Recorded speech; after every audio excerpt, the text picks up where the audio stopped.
welcome in to another edition of GC Live Fowl Balls. As always, I'm your host, Intern Joe, back at it again with our good friends Collyn Taylor, Jack Veltri. Gentlemen, you were at Founders Park all weekend long. How are we feeling after this weekend? Tired. Yeah. Tired. Regional baseball is – I wasn't even at every single game. Regional baseball can get exhausting. And just because you put so much emotion into it, players got today off because of it, and I did not.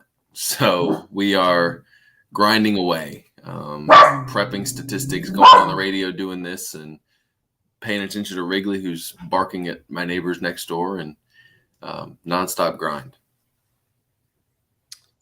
Exhausted. I am running on 3.5 hours of sleep. And I'm tired. This is my first, NCAA event to cover in person, which was so sick. I'm pumped for this weekend now. But this was an awesome weekend, awesome crowd. And yeah, it was a good time. Jack, did it live up to the hype? Yeah. I had funny story. Two funny stories. I'll make these real quick. So Saturday, I'm sitting next to an NC State guy who works with their student paper there. And I think it was like the 8th or 9th inning. And the guy's like, dude, I've never seen a crowd like this. I'm like, well, welcome to a meaningful baseball game at Carolina. Yeah. And then yesterday, I got a text from my buddy. And it's this, he took a video of the broadcast on ESPN. And ESPN apparently had like crowd mics all around the stadium yesterday. And there's this woman sitting behind home plate where the video board is, the ribbon board. And apparently she's like shouting and stuff all day and stuff and giving it to the umpires. And one of the broadcasters, I can't remember which Jones it was, but they called her Chatty. And I look. It just so happened to be the one and only Victoria Chitty, which, if you don't know by now, is my girlfriend. So, yeah, better half. Yeah. So, and apparently she's just been, blowing up on like Facebook and all these Gamecock things. So she's now known as the lady with sunglasses. She is Sunglass Lady. Sunglass Lady. Yes. I respect it. So that just goes to show, and she's just an example, but there were definitely a lot of fans that brought it this weekend, and that crowd made such a big difference. Yeah, it was awesome, and there were a couple people on the beat, really, that had never experienced Founders like that before. It's such an interesting atmosphere when it's rocking, and we should say South Carolina advances to a super regional. Let's get that out of the way early. 19-1 over Central Connecticut, 6-3 over NC State, and then 16-7 Sunday against Campbell to advance to a super regional where they will play Florida in a best of 3 with the winner going to Omaha. For Florida, it would be their first appearance since 2018, I believe. And for South Carolina, obviously their first since 2012. That was 3 straight that they made and whatnot. So a special weekend at Founders Park. South Carolina's first regional win since 2018, where they ended up losing to Arkansas in the Super, an Arkansas team that should have won a title. But awesome atmosphere at Founders Park. There was a small chance going in today that you could have super regional play in Columbia. But we will have to watch the Gamecocks go down to Gainesville with the chance to take 2 or 3 from Florida for a chance to go back to Omaha for the first time in a decade. But, gentlemen, we won't bore you with game-by-game breakdowns because that's not fun. No. What did we learn this weekend about the South Carolina team after clubbing 2 teams and winning maybe an instant classic against NC State in a regional? What did we learn? I'll go first. I learned that this team when they are at full strength, they're arguably the best team in the country, or best offense at least. I also learned that this bullpen is everything that we expected it to be. We talked all year over and over and over and over again about how they have starter level caliber players coming out of this bullpen.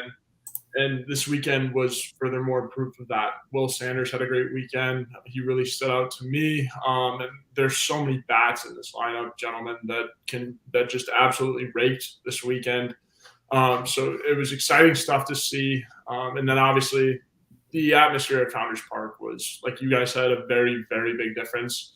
I unfortunately was back in South Bend this weekend, last couple of weeks, so I was not there to experience it. But I mean, from everything that I kind of absorbed throughout this series was that the atmosphere was probably the best one in college baseball this weekend. Jack, what'd you learn? Yeah, I think we kind of learned a lot of things. I think first off, we kind of learned that it's always important to believe in this team. I think that's very true. I also think the hot, cold, hot method is a real thing and definitely exists. So, I mean, despite seeing how bad this team definitely was in May, I mean, they went like 4-11, I think. It just was a matter of time before they got fully healthy and back to what we've seen for 3/4 of this season. And they're back. I mean, they're back at this point. I mean, we saw this, and we'll get into it, but this offense did everything it needed to do to, sweep this weekend. You were able to get the walks that you needed, just working the count, making other teams make mistakes, and just doing all the little things right, and not even hitting a ton of home runs. I mean, they only hit 5 this weekend, which just makes it all the more impressive. And then you get good starts from your pitching, and then your bullpen is, like Joe said, lights out. So this team is definitely, I think for right now, back on the right track. Obviously, they got to go play a really good Florida team. And then maybe if they beat them, then maybe you could say they're back. But even then, some people will probably be like, well, you got to win it all to really, really be back. So, there's a lot to take away. But if you're a South Carolina fan, I'm sure you're very happy right now with this team. Yeah, and I'll echo kind of what both of y'all said, and then Joe can get to the talk about Clint Hammond. But because we were just so geeked up about baseball, we were like ready, and we were like, let's do this thing. You got back on track offensively. Over the last 10 games leading up to the tournament, you scored 33 runs, and you were hitting below 200 as a team over the 10 games leading up to it. And for South Carolina, you hit 350 on the weekend and score 41 runs, and maybe, arguably the best well-rounded weekend of baseball South Carolina's had all year.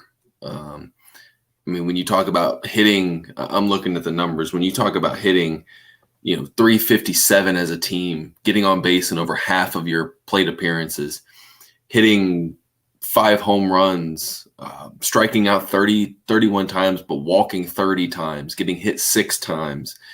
And then you pair the pitching that had a 3.67 ERA, a 1.4 or a 1.15 whip. And you play elite defense, especially late Sunday and then all day Saturday. South Carolina looked like an Omaha team this weekend. Competition ticks up this weekend going to Florida, a team you swept earlier in the year at home, a team that's looking for revenge and a chance to get to the College World Series. Competition ticks up, but you feel like if you're South Carolina, if you play like that, you have a chance to really push them and compete with any team in the country. Yeah, absolutely. And we talk about the home field advantage. If you are in need of help of buying a home, our good friend Clint Hammond will help you out. You can find his number above us. Give him a call at 803-771-6933 if you're in need of help buying your home. He's helped my football postgame co-host, Perry Orth, former Gamecock quarterback and team captain. Perry has wonderful reviews, and our very own Wes Mitchell, the GOAT, He's also been helped with Clint. So whether you're looking to purchase a new home or refinance, nothing is more important than a well-thought-out financial strategy that comes with 5-star customer service. So give our guy Clint a call. He's been in the mortgage industry since 2003. He is one of the best in the business over there at Movement Mortgage Network. So give him a call or visit him at clinthammond.com for all of your mortgage needs. So I would like to say something. The floor is yours. Holy crap, was South Carolina good situationally this weekend? Yeah. Oh, yeah. South Carolina, I don't know the exact number on 2-out RBI, but it was a lot. They really played well with 2 outs. They extended innings. They finished innings offensively, or they finished innings defensively for the most part, outside of maybe that 6th inning against against NC State. But they hit 333 with 2 outs, 371 with runners on, and damn near 400. They hit 392 with runners in scoring position. You're going to win a lot of games when you do that and put up a lot of runs when you do that. And when this offense is clicking, I think Will McGillis really helps. Like having him at the top of the lineup, and Will hit really well this weekend, hit almost 400 with those 2 big home runs to kind of spark things. That was huge for South Carolina. And when you have him at the top of the lineup, things get really, really interesting and allows Dylan Brewer and Michael Braswell to hit near the bottom of it, which is kind of where things might be better for them in terms of what pitches they see, what they're trying to do with the ball, and allowing them to get on base. But the complexion of your offense and the complexion of really your entire team changes with Will and Jack, like you wrote about this weekend. Braylon Wimmer, man, and how good he was. Man, it's not even just offensively. It's just both sides of the ball. You see him. I pointed out in the story, but I know he has 9 errors. That's not what you want. You definitely want him to be a little more clean out there. But I think you can overlook that when you see all the diving stops he makes, all the double plays he turns. And I mean, on Saturday against NC State in that 2nd inning, he had that, or 3rd inning, whatever inning it was. He had that really awesome diving catch over his shoulder that took away a hit. And I mean, that was, and Casas too, making that really awesome play. Those were the 2 plays that kind of stood out to me. But yeah, man, like you said, when you have those 2 in your lineup at the top of the order to start you off, doesn't matter if it's Wimmer first or McGillis, honestly, either or, you could put them up there. They are one of the best duos in the country to start you off. They went 11 for 25 this weekend, and it really shows that. I mean, if you think about it, just a few weeks ago, you didn't have either of these guys in the lineup. Hell, it had been like over a month and a half since South Carolina had double-digit runs in a game. Yeah, that was dating back to game 1, I think, against Florida. So it just speaks to how much of a difference this team, how much better this team is when you have those guys up there in the order to start you off and get those hits. Because I really just don't know where this team, or how good this team would be if it weren't for those 2. Yeah, and whatever happened this weekend or in the week leading up to the regional worked. I mean, you talk about getting back to basics, getting the swings quicker and shorter and to the ball and willing to go backside. And I can't tell you how many backside hits South Carolina had to the opposite field this weekend. That's what you do to win baseball games. You have to do that to win baseball games. And you're executing hit and runs. You're doubling to the opposite field gap. You're hitting home runs, pull side, backside. I mean, just all of it.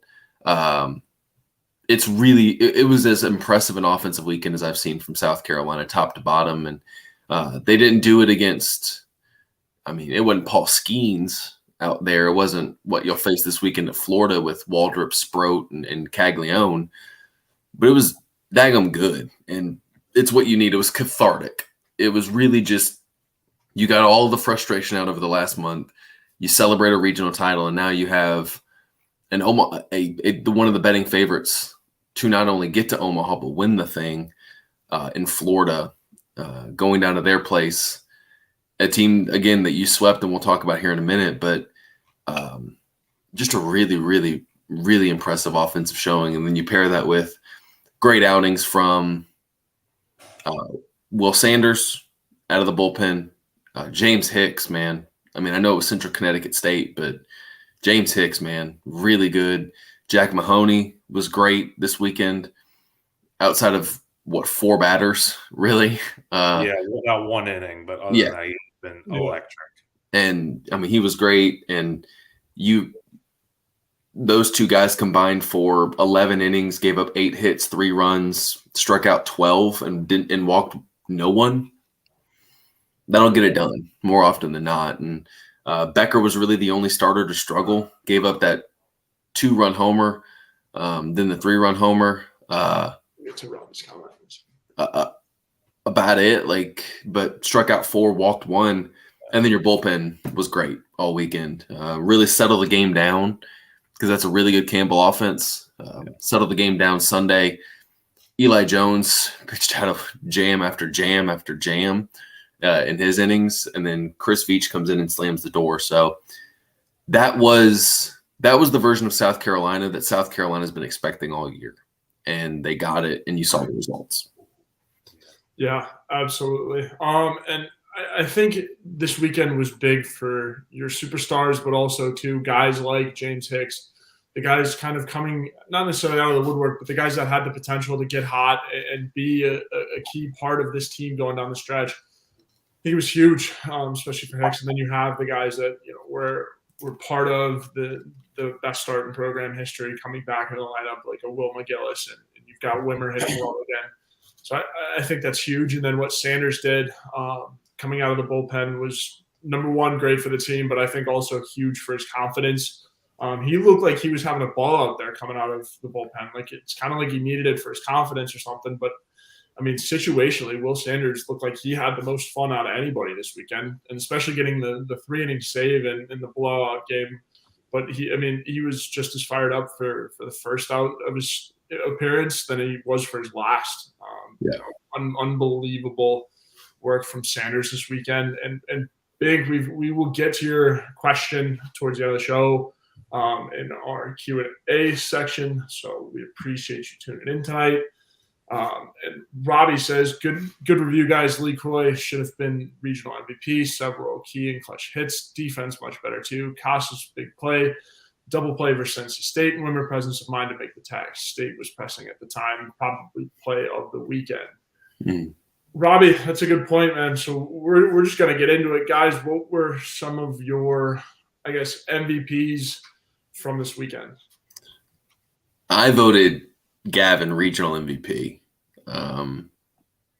But I understand the argument for Talmadge Lee Croy. And full transparency here, you vote on that really kind of in the middle of the Sunday game is when you're voting for it. And so Lee Croy had a couple big hits in that game, but he hadn't had, the 4 for whatever day with the 5 RBI at that point. So I get it, because Talmadge hit 545, got on base in 70% of his plate appearances. I get it. But he only had 1 RBI going into Sunday, whereas Gavin had 5. They both finished with 6. Gavin had 2 big doubles, hit 461, and had that huge defensive play that maybe saved the game for South Carolina, because they were up 3, but you never know how those go. That's a good NC State offense. I had Gavin as my regional MVP, and then I voted also for McGillis, for Lee Croy, for Jack Mahoney as well. And I think I voted for Wimmer, probably for shortstop. I can't remember off the top of my head. Jack, who'd you have as your MVP, and who'd you vote for all region? So I went different. And like Collyn said, these votes were due well before the game was over. So it is kind of tough in hindsight, because honestly, looking back at it, I probably would have voted for some different guys had this been due after. I went Braylon Wimmer as my MVP. I just think, like I said before, combined with his defensive prowess out there, He just makes such a difference out there. And then obviously at the plate, I mean, he hit 2 big homers this weekend and went 6 for 12, which is a 500 clip. So that's pretty daggone good. But yeah, so that was who I voted for my all-region MVP. Now, just in general for Carolina, I'm just reading it off here. I had Gavin Casas as my first baseman, Wimmer at short, Petrie in the outfield, and then I was kind of like up in the air about who else to vote for in the outfield, since quite frankly, it wasn't a lot of outfield love in that region. So I went Dylan Brewer. He had a nice Sunday.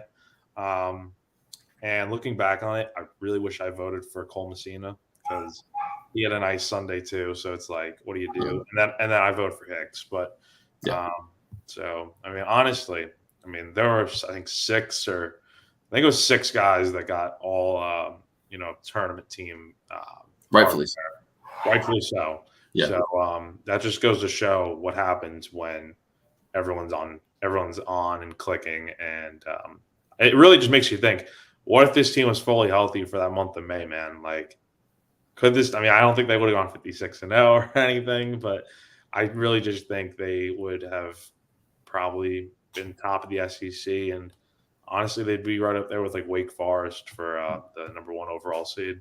And we'd be gearing up for a home super regional this weekend too, more than likely, because they would have been a national seed. So the injuries took a part in that, where you slip from being a surefire top 8 to now having to go on the road for a super. But if you're South Carolina, you look back and say, listen, we don't care where we play. If we play like that, it doesn't matter what ballpark we're in.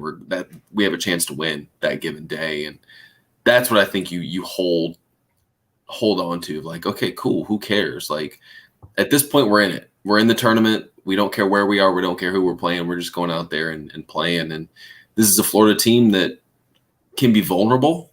And if you're South Carolina, you hope to take advantage of some of those vulnerabilities and kind of limit the vulnerabilities you've shown over the last month, and hope that those don't flare back up again.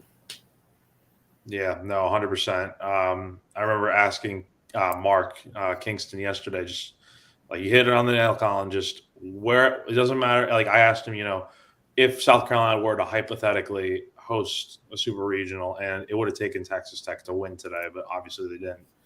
And he said, he would love to have a super regional at Founders, but obviously in the case they didn't, it doesn't matter where they play. They're just going to show up and be there and be ready to play. And that's the mentality that I feel like has been missing for the past month. I mean, the confidence these guys have, the amount of fun they're having. And shout out to Talmadge Leakroy, man. I mean, he had the bat flip of the freaking weekend. On a walk. On a bases loaded walk. It's 1,000% the move. You need to. I think we need to make that a thing, guys. Bat flipping or pimping a bat flip after a bases loaded walk. That bat flip would have been egregious for a home run. Yeah. Oh, he did it without even swinging the bat. Oh, yeah. And like, the funniest part of all of that was he threw it up. The manager didn't realize he was flipping his bat and was walking out there to get like either deliver a ball or get the bat. And he almost got hit because the bat went so far up in the air. He had to like dodge it on the way down. Yeah, he looked like he was shot putting that thing. It was absolutely hilarious. The entire movie. But anyway, this team, man, they play so much better when they have been having fun and staying loose. And I'll give them credit, man. They've stayed pretty loose and having fun throughout, even the bad parts of the season, which is it's crazy to even think about. I can't even imagine being that happy and upbeat during a losing streak. But anyway, it makes all the difference on top of playing good baseball. So it's going to be so interesting to see how loose this group stays. And honestly, I feel like the pressure is really just on Florida and not as much on South Carolina, because, I mean, I think the pressure was on Carolina to get through this regional and avoid any potential coaching change talk or anything, or talk from the fan base about, oh, this season was a failure and this and that. You've really got the fan base reeled back in now and stuff, and things are as good as ever if you're South Carolina. Yeah, I mean, one of the better seasons. Take away just the last month. I mean, one of the better seasons under Mark Kingston, period.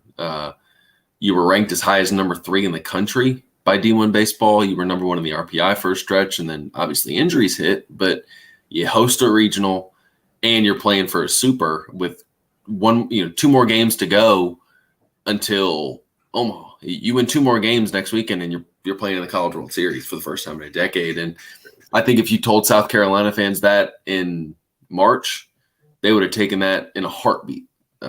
So I think that there's still work to be done, but an incredibly successful season to date for South Carolina with I know they're not satisfied, but you have to understand the progress that's been made from this team. Literally finished under 500 last year and will now have a chance to go play Florida, a South Carolina team that just put together its best weekend of baseball in a very long time, going on the road to play another really good team in Florida.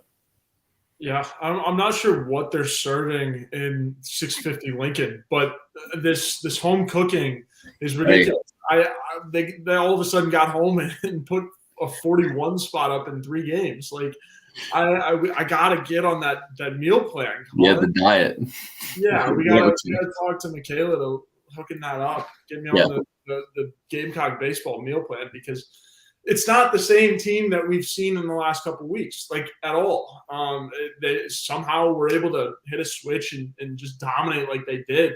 And NC State and Campbell were real ball clubs. Like they both teams had some real talent. So how this happened, it's always been in there. It's just, I think it was a mix of home cooking. Thank God we finally got to host, because I think that was arguably the biggest thing for this team, because they were on the fence and it's like, are they going to host or not?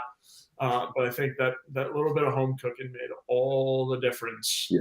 And I'm sure you guys can attest. Yeah, and the crowds were great. I mean, they feed off that. They feed off the fact that they can the momentum you build doing stuff like that. And also you lose and get 1 hit. I think they did get 1 hit. You get 1 hit by A&M and get bounced out of the SEC tournament, and then you're having to drive 6.5, 7 hours home on a bus. That can't be fun. You're going through all these scenarios in your head on, are we going to host? Are we not going to host? What's this going to be like? And then it's almost like when they saw their name come up on the Twitter feed and said Columbia Regional, that pressure just went, whew, and they were like, oh, okay, cool. Like, we're going to host and we have all of our players back and we do this and we do that. That's huge. I think that was a big mental boost for this team. And now it's like, okay, cool. Like, we got that. We don't have to go on the road until a super. And now we're just ready to start rolling. And they did. And now the big question is, can you take that, copy, paste, and then go down to Gainesville and try and do it again? Yeah, and this team's had their gut check, right? That spree of bad play, I guess, was their de facto gut check. So playing as hot as you did this weekend is a great sign. Like Jack talked about, the hot, cold, then hot again somehow worked. So I think that's a big thing. And then 2, you already got humbled. So now you're playing with house money. It's like you don't have to really live up to any expectations. As you did with, the best start in program history, and oh my gosh, this could be the best South Carolina team ever, and you don't have to deal with any of those questions because of your gut check that you already sustained. So I think it's big. I mean, they're, like I said, playing with house money, and it's just a matter of how far do they really want to go, what kind of ball do they want to play down the stretch, and so far so good.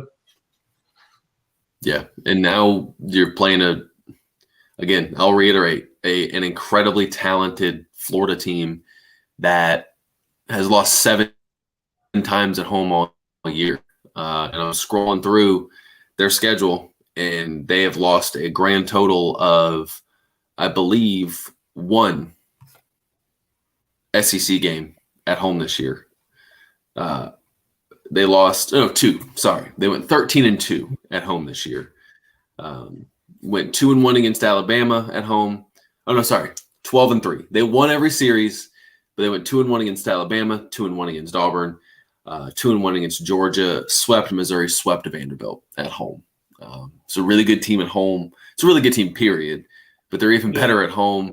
And this is a starting rotation that South Carolina got to, really, truly got to in that series in Columbia. And you're going to have to do that again if you're South Carolina, because this is an incredibly talented Florida pitching staff with some dudes in that lineup that you're going to have to get out and find ways to score against and keep a really powerful lineup down.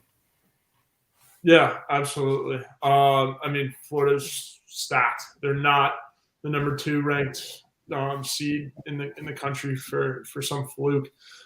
They're legit, led hitting wise by Jack Caglione. I'm sure a lot of our viewers know about him.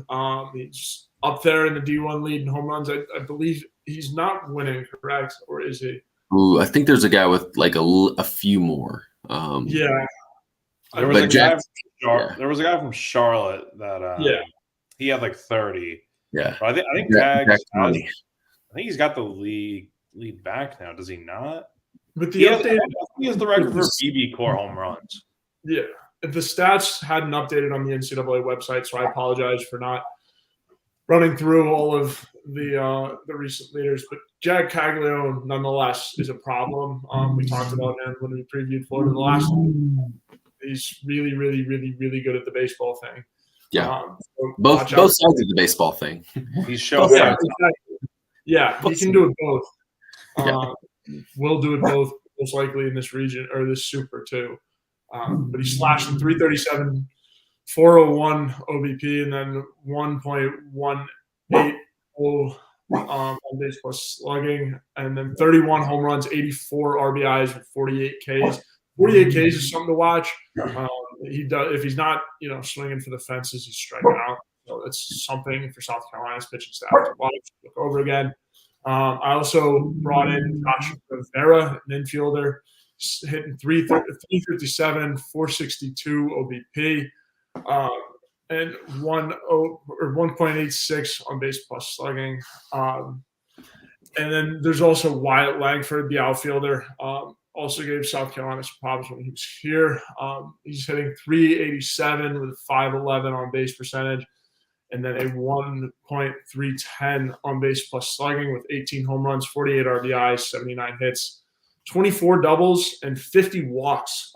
Leads the team in walks. It's something to look out for as well. You cannot give away a lot of free passes to this Gators offense. Kind of similar to South Carolina, just not as disciplined as of late. But throughout the year, Florida was really, really good plate discipline-wise. And, I mean, they have 5 hitters with double-digit home runs. Playing at home isn't going to help that case for South Carolina either. So a lot of pop in these bats, fellas. Yeah, and South Carolina did a good job in that series. In Founders, they gave up – I mean, I'm looking at it. They gave up, 3 home runs total all weekend? Yep. 3 home runs total all weekend. Every single one of them a solo shot. Like, they didn't give up multi-run homers. So if you're South Carolina, this is keep the walks low, make them earn it. And if they earn it, you say, listen, their offense is good in that, but we can't give them free bases. That's what South Carolina has to say. And if they do that, they have a shot, because Florida at times, from a pitching staff perspective, has walked dudes and had a propensity to give up home runs, point blank period. So if you're South Carolina, you hope that can continue. But Brandon Sproat, really doggone good. Hurston Waldrop might have the best stuff in the country. He might have just the best pitch period in the country in that splitter. And then Caglione's going to ratchet it up to 98, has the ability to do that. So really impressive all the way around for this Florida team. And they hit for a ton of power. If you're South Carolina, that's something you really got to watch out for. Yeah, you really got to match that power. Kind of like that was the thing they did really well in that first series. They really matched everything Florida was good at and did it better, to be honest. I mean, obviously they just torched Florida every game of that series and that pitching staff, which, might I say, Waldrop, man, he's got the stuff. I was watching that game the other day. He's got the stuff to be really good at the MLB level if he gets with the right team and they work on his craft, man. And same thing with Cags and all those other guys, Sprout and just everyone. That's a really good pitching staff that you got to face this weekend. And the saying always goes around: it's easy to beat a team once, but it's really hard to beat a team twice. I think that's kind of what worries me is that this series, if it were in Columbia, I think you could do it, no problem. But the fact that it's in Gainesville always just makes it tougher. And the pressure's going to be on. But at the same time, I just think this team's got their mojo back. And, we saw this offense do just so good drawing walks and stuff. I mean, they had 30 of them this past weekend against two pretty good pitching staffs. I'm not going to include CCSU in that because that's a different story. But just overall, man, I mean, I think they can do it again, I think. Yeah, absolutely. So I think that covers Florida for us guys. We feel we're good, and we'll talk about it a little bit in our super overall coverage. But Jack, you want to talk to our viewers about our good friends over at Liberty Tax? That would be my honor. So anyway, Liberty Tax. So taxiety is that uncertain feeling you get right before doing your taxes, but you don't have to go through it alone. The tax team at Liberty Tax in Irma, Lexington, and Columbia will walk you through the process, clear up any confusion, and guarantee you'll get the biggest possible refund or your money back. It's tax time. If you're in a hurry for your refund, call on the tax team at Liberty Tax. They're fast, accurate, and guaranteed. On the other hand, though, if you think you might be owing Uncle Sam, you can talk to the Liberty Tax team to make sure you're not paying more than you should owe. They'll find every possible deduction for you. They're locally owned and operated. They're staffed by tax professionals from your neighborhood and open 9 to 9 weekdays and 9 to 5 Saturdays. There are also multiple service options you can use. You can start through the Liberty Tax mobile app or through desktop portal. You can make an appointment or just walk in and give a call to upload your tax documents. And when you come in, your return will be ready to review and sign. So that number on our screen for Liberty Tax is 803-462-5576. Again, it is 803-462-5576. That's awesome. Thank you, Jack. Telling people about our good friends over at Liberty Tax. That's come tax time. Just kind of getting into the bigger questions for South Carolina going ahead to the super regional. There's a couple. I mean, not necessarily lineup isn't necessarily, but guys, I want to start it off with this. How would you throw the weekend? Who would you throw out there first? What order would you pitch everybody? And just kind of the floor is y'all's. Ooh, Jack, you want to take that one first? Yeah, I'll go ahead and go first. So I think you stick with the way it's kind of been. I think you go James Hicks first. I just think it's tough because it's not like the regional where, okay, you get 2 games and you might play a third, no problem, because I feel like it's pretty easy to get to Sunday for this team. However, I just feel like, I don't know, because it's Florida, man. Like, Florida is unlike anything this team has seen in a little bit. So I'm going to go James Hicks first. And then in game 2, which will be a must win, I'm sure, you go Jack Mahoney. And then game 3 is the real thing. While I'd love to start Matthew Becker and all that, I'm not going to. I just look, as much as I love the Chapin boys and all that, seeing how well they've done this year and their story and all that, you really got to have a reality check and throw your best guy. And that guy, I think, it's going to surprise y'all. I think I'm going to go Will Sanders, man. I'm back on the train to see him start. I don't know if he should go 5-6 innings. I'm not personally ready for that yet. But almost like a pseudo bullpen game, I think he can get through the lineup 2 times and be fine, and that's literally it. I think you can get him maybe going into the 5th, but I think 4 really good innings out of him and then turn it over to the bullpen, assuming they're not burnt out, which I don't think they will be something to really I think, consider. So that's my take. What about you, Collyn? I'm really, really conflicted here I'm too. So It's tough. all you, Collyn. because Florida, at least back when they were coming to Columbia, did not hit lefties all that well. I haven't looked at the updated numbers yet. That's a project for this week. They didn't hit lefties all that well in SEC play. And if you're South Carolina, like, do you throw Matthew Becker knowing that? And Becker pitched really well against Florida last time out. Mahoney pitched well against Florida last time out. He's pitching his best ball of the year right now. I mean, he's been really good. Hicks has earned it. I think Hicks has earned a start in the Super Regional. Point blank period. That's what I think. So you have to. I think you do keep him in there, and you probably start him versus Sproat. What you do in that game 3 seems really interesting to me, because Florida. Do we know Will Sanders' numbers in 4 games against Florida? It's really good. It's really good. 18 innings, so over 4 games. 9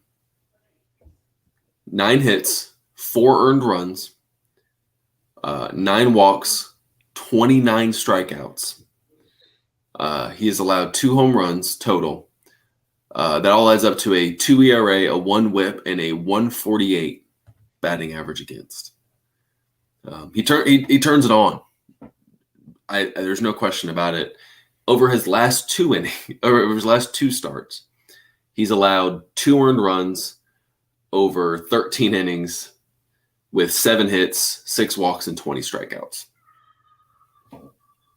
Pretty good. He's not a fan of Florida, dude. I'll tell you that. And I think that adds fuel to the fire for him. Right. So do you start that, or do you say, Will, you were so good in the bullpen, here you go, and you would use him in 2 games over the course of a weekend, and the ability to use him twice, or in 1 long relief inning, and do it like that? Or do you start him and take either a Hicks or a Becker out? And that's the question that, or if, because Florida's not great against lefties, do you take Becker out of the starting rotation and use him twice on a weekend potentially? So there are some options there. I personally would stick. There's no wrong answer. You had an answer there and you pulled out of it. I think if you ask me today what my answer would be different than what I would say tomorrow, which would be different than what I would say Wednesday. Like, it would just change based on how I'm feeling in the day. Right now, my gut says to keep it status quo. Go Hicks, Mahoney, Becker. But if you told me they went Sanders, I could understand why. Just given his history with that program and how well he's done against that lineup even this year. Yeah, I mean, I'm in the same boat, Collyn. I would say if you were a salesman for pitching Will Sanders in the clinching game, I'd say you've done a pretty good job. I would start him simply because of his Florida resume. And I don't know if it was on Twitter, but I think I saw somewhere on the internet somewhere that said Will Sanders really, really wants to start against Florida or something. Based on his play this weekend, I think it's definitely some motivation for sure. But I think just, again, based on how he's played against that team in the past, you have to give him the go. And he looks really good. It's not like he looked at the beginning of the season where it's like, okay, is it going to come through? Is it going to is the stuff going to develop? No, like his appearances out of the bullpen were lights out, looks as good as you would expect him to be at this point in his South Carolina career. And also, too, another thing for me, we talked about how much momentum and energy does for the South Carolina team. We talked about it earlier in the show, too. Will Sanders brought all of it. I said the first out of his appearance was the same amount of energy as he brought for the last one. So I think that aspect, you do really have to consider him. And so for me, when getting down to, I guess, the logistics, my long-winded Will Sanders rant there, but I think you do throw James Hicks. James Hicks was my pitching and defense MVP of this last weekend. I think he set the tone very, very well for a very successful weekend. I think he has the opportunity to do that again. And then obviously you go Jack Mahoney. Mahoney was lights out. And then you got to go Sanders. You have to. I think he's the guy that you want to close things down and just put a bow on everything. Especially against Florida, he's going to go out and like the last thing Will Sanders wants is for Florida to move on to the College World Series. I think he would die a little bit inside if that happened. So I want that pitching for me in Game 3. I don't know about the rest of you guys, but yeah. I definitely do say I'm gonna go off what Collyn said. I just think, look, man, take those 2 home runs away, and it's a much better outing for Matthew Becker. I think that's kind of obvious. I think his stuff was good enough to probably win you that game, even before the offense kind of blew it up. Just his curve, his off-speed command was like it was sharp. I thought he was pounding the strike zone. I think he got squeezed a couple times. He got squeezed a couple times. Oh yeah, had to leave. Oh yeah, man. I mean, you could hear the crowd was really, really, really PO at just every pitch, man. I can't remember how many pitches he threw. I think it was only I don't even know if it was about 70. But I thought I saw he threw maybe 15 balls, which is 54. Really cool. 54 total pitches. And as I have the box score right here, 54 pitches and 35 strikes. Okay, so a little off, but hey, whatever. Who's counting? I just think in a relief role, I think you can get a lot more out of him, and that's why I think you start Will Sanders, is because, like you said, Collyn, it's all matchups at this point. Mark Kingston really played his cards well that he was dealt this weekend, and he basically clicked all the right buttons with his pitching decisions, which is really hard to do, I think, in baseball these days. So I just think you give the start to Sanders or Eli Jones, honestly, too. Let's not forget him, man. Forget about Eli Jones. You lose him in the shuffle. He's I think, honestly, the most underrated pitcher on the staff. And that allows you the ability to move your left-handed guy around. You can throw him on Friday. You can throw him on Saturday, Sunday. I would think you get at least two outings out of Becker if you put him in the relief role. I just think about it, man. Like if you go the same way, the status quo, put him in Game 3 and you start him, you're running the risk of getting off to a rough start. And if it weren't for South Carolina's offense having that awesome start, you might not beat Campbell yesterday. That's the thing. 5 runs is a hard deficit to get out of if you're down 5-0, especially against Florida. And look at Texas Tech, man. When they got down, they weren't able to dig themselves out of it. I mean, I think they lost maybe in total 15-1 these last 2 games. I might be wrong on that, but I know it was just a big differential in run scoring. So that's why I kind of lean more towards get the guy to someone that can definitely do the job. And I think Will Sanders could definitely do it for them. Yeah. And what I will say too is that it would make sense if you're South Carolina to go Hicks, like if you're going to go Hicks Mahoney, go TBA for Game 3 and say, and that way you're not beholden to,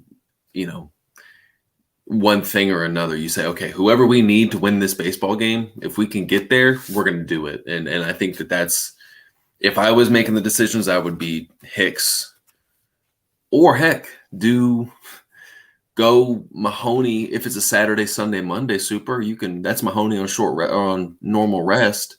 Yeah. And you go Mahoney, Sanders, and then TBA, or Mahoney, Hicks, TBA. And there are options that we'll know more. Both options. Yes. More options than when you told me, if you told me that 6 weeks ago or 4 weeks ago, we'd be having this conversation, I wouldn't have believed you. But the fact that we're here now speaks a lot to the development of these guys and some guys emerging right at the right time for South Carolina. Yeah, absolutely. Well, guys, before we get to the Q&A, one final question looking ahead to the regional. Plain and simple, how does South Carolina get it done? Jack, you want to take it first? If it ain't broke, you don't fix it. Stick to the basics, man. I'll tell you, that week off that they had was, like Mark Kingston said, it was a godsend for them, man. They just got to just decompress, even though they didn't have a ton of time off from practice, because obviously they were still working at it.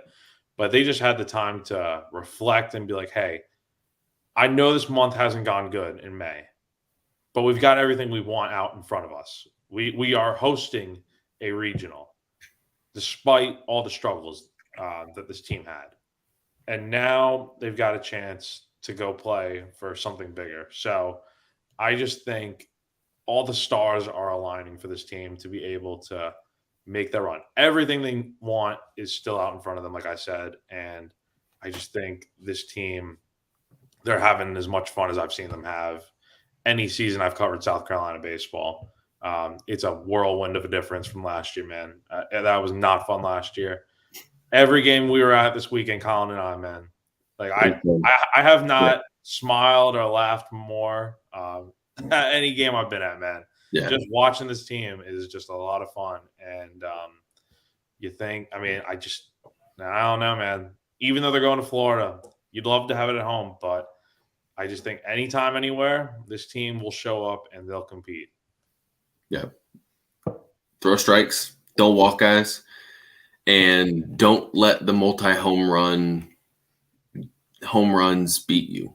You have to limit base. Like Florida's a big walk, stolen base, double home run kind of offense where they just come at you and they attack and they're aggressive and they hit for power. If you limit their power, which South Carolina did for the most part in that series in Founders, you limit that and then you find ways to do what you did offensively and take that approach with you down to Florida, you're going to be in every game. And then you got to find ways to close it out and find ways to pitch around some jams because Florida's going to put you in some. And if you do that, then you have a shot at ending this decade drought that you've been in to get back to the College World Series. But easier said than done. This is a very talented lineup, but South Carolina's pretty doggone talented too. And I think that this is maybe one of, if not the best super regional on the board as it stands right now. Yeah, I agree. I like both those takes. For me, I think it comes down to the plate discipline. You got to keep the plate discipline, get hitters on base because your lineup is good enough to bring a lot of guys home if you let it. Can't be dumb on the base pass. No dumb steals. Don't be sending guys. Don't be trying to stretch a double into a triple. Be smart because you're going to be brought home by all of the firepower in this lineup. And then on the other side, can't allow the free pass because, like Collyn said, this Florida team rakes. And so you can't allow the bases to clog up because Florida will clean them out in a hurry. So, and I think that adds up quickly. I think those are the runs that you really can't get back is when you allow the free pass, they get on and then just hit a massive home run. Those sting the worst out of any runs you can really give up. So, yeah, gotta keep walking on offense. I think the rest of the bats will take care of itself. The production, the clutch hitting, I think that was just kind of ingrained in the team this weekend. But the walks, you gotta stay up with that. And like I said, don't be allowing free passes defensively, and I think you've got a really, really good shot to win this regional. I agree. Yeah, absolutely. So getting into our questions, we've got a couple of them. Bink Beatty, do you think they start Sanders this weekend based on his history with Florida and how well he threw? I think we got through that pretty good. Yeah. So Bink, hope we answered that well. May I just say something real quick? Yeah. No. Don't mean to interrupt. I just got a notification on Twitter. Former Gamecock TJ Hopkins has recorded his first big league hit with the Cincinnati Reds. Got a boy TJ. There it is. Single. So, yeah, hats off to TJ, another Gamecock in the major league. So, sorry to interrupt, but anyway, back to our scheduled programming. Yeah, absolutely. And then we also hit Robbie. I think we got there. Do we know the daytime opponent for the Gamecocks yet? We do know the opponent. We previewed them very heavily. We actually know the days and times. We're just keeping them from you. No, I'm just kidding. No, I'm just kidding. It will either be Friday, Saturday, Sunday, or Saturday, Sunday, Monday. We will find out both time and when the Super Regional will start tomorrow morning at 10 a.m. Eastern. On the dot. So the NCAA baseball account will tweet out all that fun stuff to let everyone know when the Gainesville Super Regional will be kicking off, if it's either Friday or Saturday, and then what times those games will be at. Yeah. Got one from Grayson. Our votes always do on Sunday, or if there was a chance for a Monday game, would they have waited? They would pass them out and we would fill them out, but then they would just scrap them if Campbell ended up winning, and then we would vote again on Monday. Yeah. Pretty straightforward one there. Joey asks, are they back? I think so. Bats come alive at the right time. Yard Cox. Collyn, Jack, are they back? It doesn't feel like 10. Kind of. They're kind of back. Yeah. You're as back as your next game, if that makes sense. That's great. You put up 41 runs on however many hits. I mean, you hit 350 something as a team, but now you got to go do it again. So they played like an Omaha caliber team this weekend. Now it's just a matter of going out and doing it again to actually get there. So that's my answer. So kind of, they took a step in the absolute right direction. Now you got to go do it again against an SEC team, one of the best teams in the country. Yeah, absolutely. All right, before we get going, boys, I'm gonna need a prediction, a take. Give me something, Jack, Collyn, whoever wants to go first. Yeah, I'll just go real quick. So, man, this is gonna be a hell of a series, man. I think it really just depends who you pitch, because if you're throwing your best right out of the gate, that's your best chance to win. However, if I'm going based off of what I said, where I think they're going to kind of stick to, Hicks and then Mahoney and then presumably Sanders maybe, I think you lose game one. I just think going to Florida is so tough. You're facing just an elite offense that's looking for revenge, mind you. I mean, think about how embarrassing that was for them to get swept in Columbia. Just you get the brakes beat off you, and these teams kind of have that bad blood. So Florida's going to be swinging right out of the gate. I could see like a 3-run first inning or something, and it kind of derail the whole game. However, I think game two with Mahoney on the mound, you're winning that one, and then with what I would imagine is Will Sanders on the mound. Man, this guy does not like Florida. I can't say that enough. He will be at his best, man. And South Carolina will be back in the College World Series for the first time since the glory days of 2012. CT, you want me to go first? Yeah, you can go first. Or no, let me go because I'll be the Debbie Downer. All right. Oh no. I think it goes 3 games. I think that this is a 3-game super regional. These two teams are so insanely similar and so insanely similar, especially offensively. The pitching, both of them are incredibly effective, similarly effective. Florida does it in a different way. They're more power over finesse, and I say finesse not in a derogatory term, but South Carolina's doing a lot of sinker ball, a lot of breaking balls. They don't really overpower you with velocity, but they're just effective. I think it goes 3, and I think all 3 games are relatively close for the most part. I'm just going to give the edge to the home team right now. I think if South Carolina was at home, I'd pick South Carolina. But since Florida's at home, I think Florida's just I think Florida. And if I'm wrong, I'll come in here and we'll have how about this? If I'm wrong and South Carolina ends up winning a super, we will do some sort of punishment for me if I am wrong. And I will there is a wheel at 107.5 the game. Oh, we'll do that. And I will spin the wheel if I am wrong and South Carolina ends up going to Omaha. But I think Florida's really good. I think South Carolina's really good.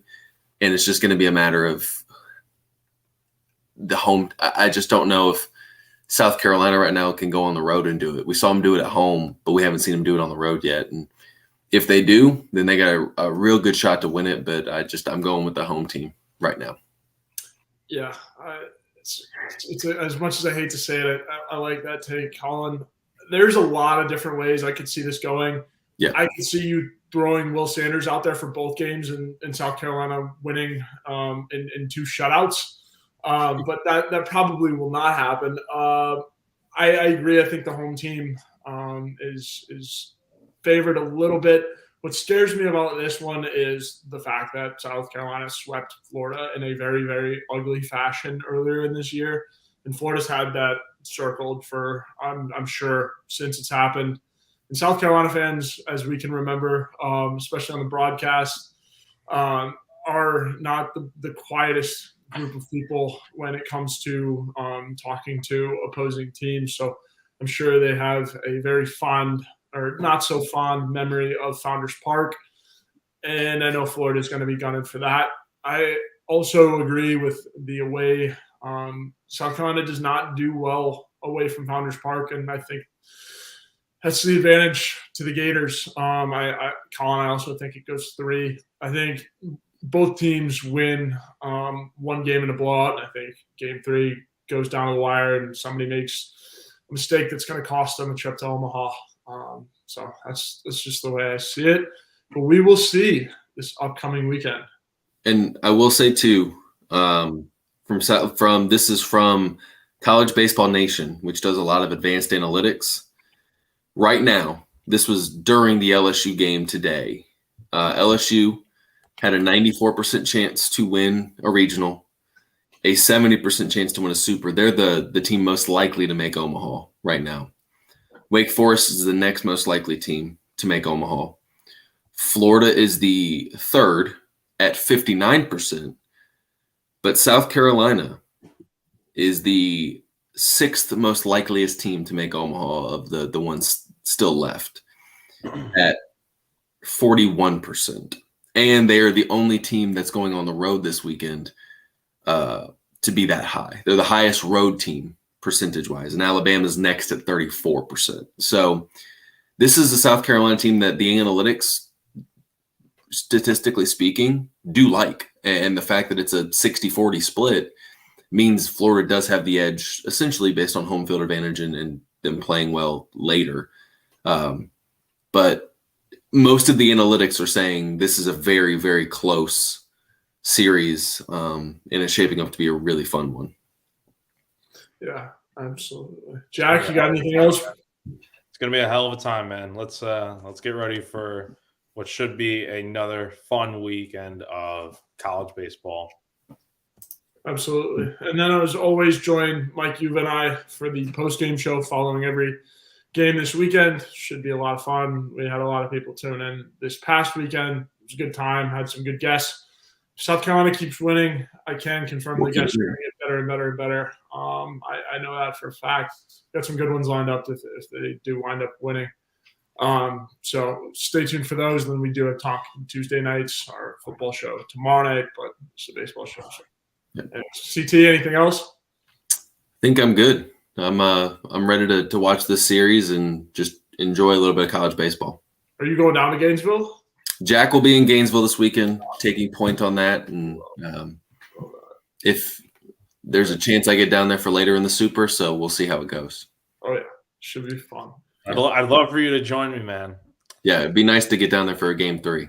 Man, let's have another good weekend for sure. Yeah. Absolutely. All right, everybody. Thank you for tuning in. As always, this was GC Live, Foul Balls. We will see you hopefully next week. We will keep you posted for the schedule. Just follow us all on Twitter. Stay updated on the schedule, the news, how everything's going. So thank you guys. Have a great night.